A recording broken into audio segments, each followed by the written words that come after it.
안녕하십니까. 여수 MBC 뉴스투데이입니다. 민족 최대 명절인 설 연휴가 시작됐습니다. 설을 앞둔 재래시장은 오랜만에 활기가 넘쳤고 귀성객들도 서둘러 고향으로 발걸음을 옮겼는데요. 설맞이 풍경을 강서영 기자가 전해드립니다. 노란 산적은 팬 위에서 먹음직스러운 빛깔을 뽐내고 떡집의 쌀가루는 명절날 넘치는 정만큼이나 수북이 쌓입니다. 상인들이 음식과 과일들을 보기 좋게 진열하자 깎으려는 시민들과 더 팔려는 상인들의 실랑이가 곳곳에서 벌어집니다. 민족 대명절을 앞둔 전통시장은 집에 찾아올 반가운 가족들을 생각하며 장을 보는 사람들로 하루 종일 붐볐습니다. 가족들도 모이기가 참 힘들거든요. 근데 명절이다 보니까 이제 가족들이 이제 다 모여서 따뜻한 밥하기 같이 먹을 수 있다는 게 참 의미가 있는 것 같아요. 수산시장도 차례상을 준비하는 시민들로 북적여 활기를 띠었습니다. 상인들은 영하의 날씨에도 설날 대목을 잡기 위해 언손을 녹여가며 생선을 다듬습니다. 서대와 꼬막, 상어 고기까지 상인들은 차례상에 오를 생선들을 푸짐하게 선보입니다.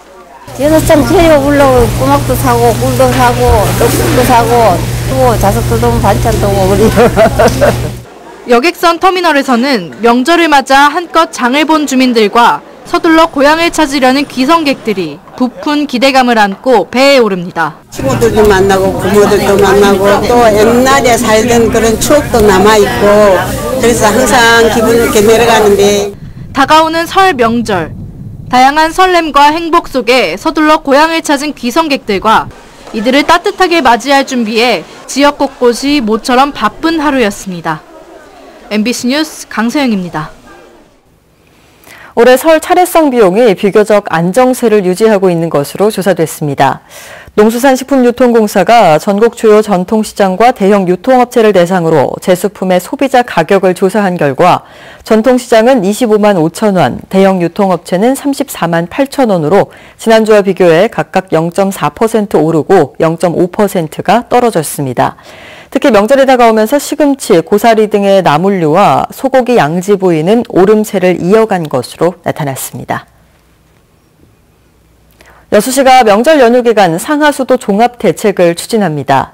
여수시는 공무원과 대행업체 직원 등 50여 명으로 상수도 비상대책반을 구성해 명절 연휴 기간 급수 상황을 모니터링하고 상수도 공급에 차질이 발생할 경우 복구 작업과 비상급수에 나서기로 했습니다. 여수시는 이와 함께 원활한 하수 처리를 위해 2개 반 10명으로 구성된 생활민원 기동처리반을 운영할 계획입니다. 광양 빅그린 매실사업단의 설비를 납품한 업체가 광양시와 계약하기 불과 몇 달 전 나주시에서 계약 위반으로 적발된 사실이 확인됐습니다. 사업단은 이런 사실을 몰랐다고 하는데 알고 난 후의 대책도 허술하기 짝이 없었습니다. 조희원 기자가 취재했습니다. 나주 천연색소사업화 지원센터입니다. 나주시는 지난 2016년 2월 이 센터에 식품 건조 설비를 납품한 업체가 계약 조건보다 규격과 성능이 미달하는 설비를 설치한 사실을 적발했습니다. 시는 즉각 설비를 반품했는데 업체는 설치 당시 책임 감리원으로부터 승인을 받았다며 나주시를 상대로 장비 대금 10억 8천만 원 반환 소송을 걸었습니다. 하지만 법원은 업체가 계약을 위반한 게 맞다며 나주시의 손을 들어줬습니다. 문제 업체는 4개월 뒤인 지난 2016년 6월 광양 빅그린 매실농축액 설비 제조업체 선정 공모에 참여해 계약을 따냈습니다. 빅그린 매실사업단은 계약 당시 이 같은 사실을 몰랐다고 주장했습니다. 모르셨었나요? 혹시 나주에서? 모르죠. 우리는 몰랐습니다. 전혀 듣도 못했던 이야기를 거기서 하더라고요. 하지만 사업단의 한 이사는 정황상 일부 관계자는 알고 있던 것으로 추정된다는 엇갈린 답변을 내놨습니다. 나주 영석사업소의 책임자가 우리 몇 사람이 가서 직접 만나봤는데 이 사람하고 계약하면 안 된다. 뒤통수 치는 사람이다라고 이야기를 2번, 3번 해줬는데 왜 이 사람하고 계약을 했느냐. 나주 천연색소산업화 지원센터의 관계자 역시 빅그린 사업단의 관계자들이 찾아오자 해당 업체의 설비에 문제가 있어 소송을 진행 중이라는 사실을 알렸다고 말했습니다. 받아서 나중에 봤더니 중국산이었다. 그래서 계약 우리 시방선이 손위처럼 보니까 좀 규격도 많이 틀리고 그래서 저는 반품 조치를 했죠. 하지만 사업단은 시공 후 효율성이 떨어지면 대체 설비를 구축하며 설비 보완 사항은 사업비의 증가 없이 보완된다는 등의 조건만 덧붙인 채 계약을 강행했습니다. 또 시공 과정에서 공모 입찰 당시와 물품이 달라져 계약 위반인데도 나주시와 달리 따지지 않았습니다. 결국 지금은 사업단이 덧붙였던 조건마저 제대로 지켜지지 않고 있습니다.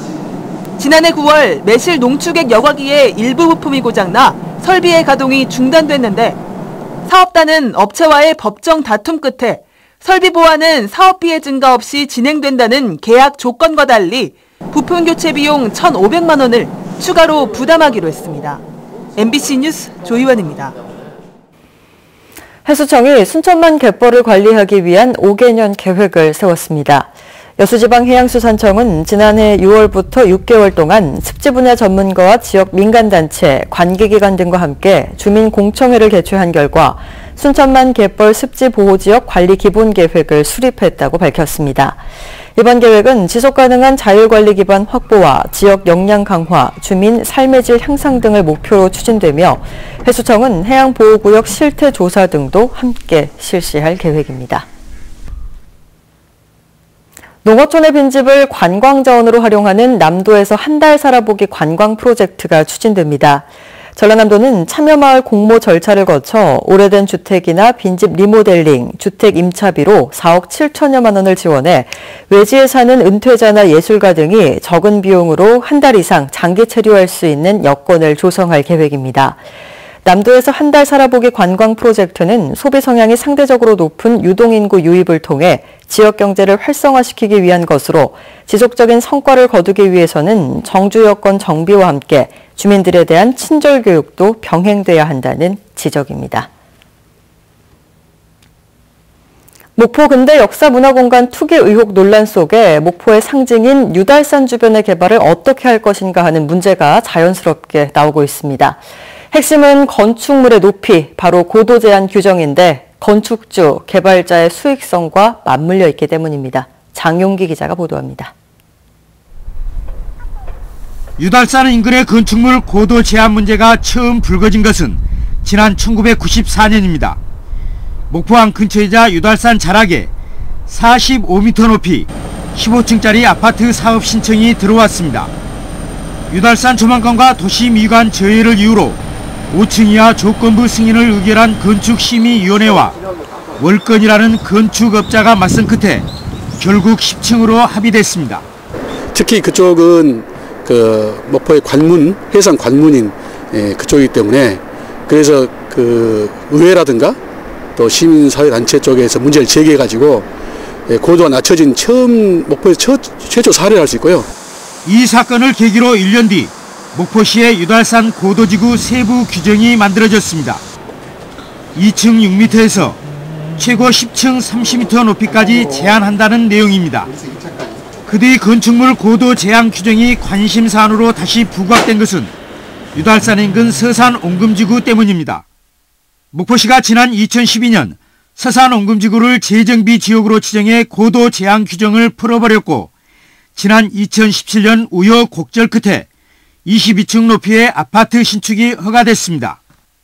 이 때문에 목포시의 건축물 고도 제한 정책이 시민들의 합의나 중장기적인 구상도 부족했고 때로는 선거용으로 이용되었다는 따가운 비판이 일고 있습니다. 이와 같은 조망권을 확보하고 그러한 랜드마크를 잘 확보하고 이걸 잘 개발해 나가는 것, 이것은 장기적인 관점에서 이 도시의 생명이라고 할 수가 있는 부분이니까 이것도 정말 간과할 수가 없는 부분이죠. 따라서 목포의 상징인 유달산과 사막도, 해안로의 용도지구 지정과 고도 제한 정책 등은 현지 주민의 정주 여건 개선과 공익적 가치, 그리고 미래까지 포함하는 고민이 있어야 한다는 목소리가 높아지고 있습니다. MBC 뉴스 장용기입니다. 희망 2019 나눔 캠페인 마감 결과 도내 모금액이 지난해보다 늘어난 것으로 조사됐습니다.